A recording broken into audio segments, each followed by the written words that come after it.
A crazy up and down Premier League season has came to a close, and it came down to typical fashion, I guess, with the way we've seen the ups and downs this season. That we've yet to see Manchester United finish their season. Their game is scheduled to be replayed against Bournemouth tomorrow. When this clip goes up, I believe is Monday, so they'll be going up to playing tomorrow to finish out their season.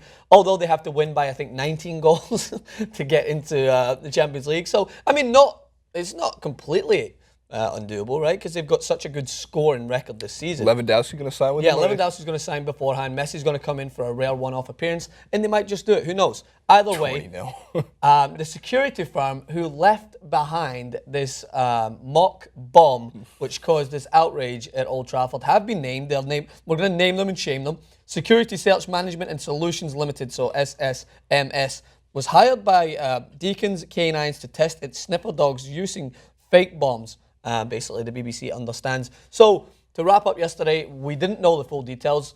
For all we knew, it was a real bomb that was placed in Old Trafford. People trying to hinder the beautiful game. And although I tweeted out a little preliminary, I would say, that people will not get away with continuing to try and hurt our game, I still stand by that because, believe me, this is a great example, before we get into all the football stuff, of how a situation like this should be handled. Fans were calm. The security at the stadium were very mature and professional, and everyone evacuated in an efficient fashion. And everyone who has been, like the guys at Full-Time Devils that we know of, and everyone tweeting out there says that the fans handled the situation very calmly and just kind of went, okay, we understand that this is a problem, let's move out. And that is something that is going to be so crucial if anything like this, touch wood it doesn't, if anything like this is to happen at the Euros. It's all about being well aware of your surroundings and making sure to follow instructions, blah, blah, blah. So, well played to the staff there. As for those that left the bomb behind, you had one job. Pick up the fucking bombs, man. Jesus Christ. I'm reading through the article from The Telegraph, which mentions gaff as a mistake, not a home, just so we're on the same page here. They had a gap in the gaff. There was a gaff in the gaff. Yeah. In the gaff in Manchester United's gaff. That's true.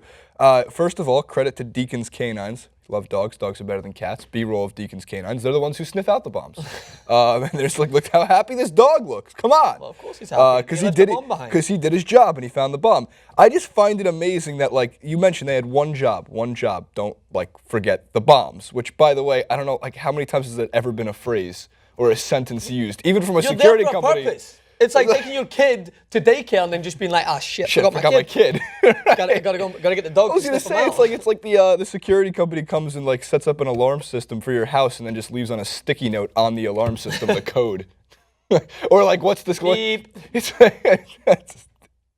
like what's the password hint? Birthday. Damn, that's right. Got it. Okay. Look, I mean, I think you put it in a fantastic way. I watch Full-Time Devils. Them too. They handled it great. You don't want to panic in those situations. You don't yell fire in a movie theater to cause a panic for no reason.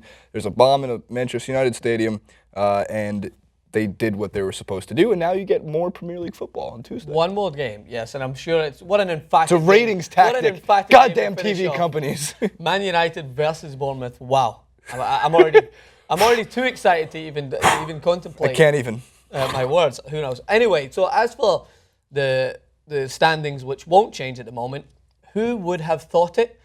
/ don't go overboard and don't let this mask your outlook on the full season. Arsenal pipped Tottenham for second place, technically runners up. Why did that have to happen? Why does that need to happen? It's not deserving of Tottenham. It gives Wenger some weight to put behind this bullshit excuses and all these excuses that he's going to feed. Well, we finished second. Yes, to Leicester. And Leicester were 10 points ahead of you. There is still no, even whether you finish second or you finish fifth, yes, you want Champions League football, but for Arsenal and the position they were in at Christmas, it's still a failure. They still had the league firmly within their grasp, and they did what Arsenal are best at doing, and it's fucking shit. Bye-bye. Delusional Arson wants his silver medal. Yeah, he definitely is. He's gonna parade. That's what someone tweeted out, saying Arsenal are going to parade around the city with a banner saying we finished higher than Tottenham. So I think this continues this just really harsh reality that Tottenham have to face, is that Arsenal continue to finish ahead of them, and they will take that as a success. As for Tottenham, this is where football's funny, is that they finished one position below Arsenal, but I still don't think that should hinder how much of a successful season Tottenham have had. Up until 3 games ago, they were pushing for the Premier League title. They were in the latter stages of the Europa League, which fans may be a little bitter about because they didn't have all their eggs shared without the baskets. They put them firmly in the Premier League. But I won't blame Pochettino for that. And for those idiots that have been like, Pochettino's finished with something amount of points and Andres Villas-Boas finished with more and he got sacked. Like, look what he's done with the team. Look at the squad that he's built. Tottenham are in the best position in terms of youth, experience, and talent than anyone else in the Premier League. Yes, you're going to see Man City go out and buy players and Manchester United and Chelsea, blah, blah, blah. Well, but Tottenham are in a good position. We've seen what buying players what it can do and what it can't do. And with Leicester winning it, with Tottenham being competitive, you know, they finished 1-3, as you mentioned, and Arsenal, which I still find amazing, finished 2. Manchester City, all those big money spent. Manchester United didn't make the Champions League. Someone's got to take the blame for this, right? Yeah. By the way, LVG's got to get. Somebody's got to get sacked. I think he's got to go. I mean, it's just not acceptable. I talked about this on our Facebook Live. You can check out facebook.com/2IT Sports. A lot of live videos there, and I was reacting kind of to the video that I put up on Manchester United players that had to be let go, and the fans epitomized what it has now become normal to be like in Manchester. He's an acceptable player. He could do a job for us. No, because there's not. What job could you do? Finish 5th? Like, that's not a job. That's not an efficient Old Trafford. That's not something that was engraved in Manchester United football. Therefore, you're accepting normality. Like, you're accepting the fact that these players are getting their job done, and that becomes your own version of being exceptional. Because it used to be that exceptional was exceptional. Players would come in and they were world-class in their duties. Paul Scholes, world-class. Nicky Butt wasn't the prettiest football in the world, but he was world-class at being a defensive midfielder. Not the prettiest name in the world either. It wasn't either, but what a guy. I was going to say, it's like if you get into a relationship and you start like getting fat. It's like that becomes the standard. You're like, I'll be 5th. I'll put on 40 pounds. Yeah, I'll trim maybe a couple of pounds off and I'll look good. That's what happens at Manchester United is that they'll be back though. It's not like how many years before we're... A squad like that can't, a team that's that rich in history just can't succumb to being average. Yeah, all those Manchester City fans, like 13 of them will revolt. Not Manchester City, all 13 Manchester City fans will become Manchester United fans. Oh, so Manchester... I'm sorry, Man City fans. But the fact is that Pep owes a lot to Manchester United's own shitiness that he's going to get to play Champions League football next year. Oh, he does get That's the best way to put it. I wanted to see Pep just run through the Europa League as if it was his bait. Like, I mean, he could have just like won the Europa League by a 50-goal differential. It would be with that team. And who he's going to bring in? Pep's got his guys that he likes to bring in. So really quick, the winners and losers. I'm going to name 4 out-and-out winners of the Premier League so far. So Leicester, undoubtedly. We've talked about them enough. I don't think we have. I know you're going to miss one, so I know which one I'm mentioning. Tottenham. Yep. I do think they did a good Premier League campaign so far this season.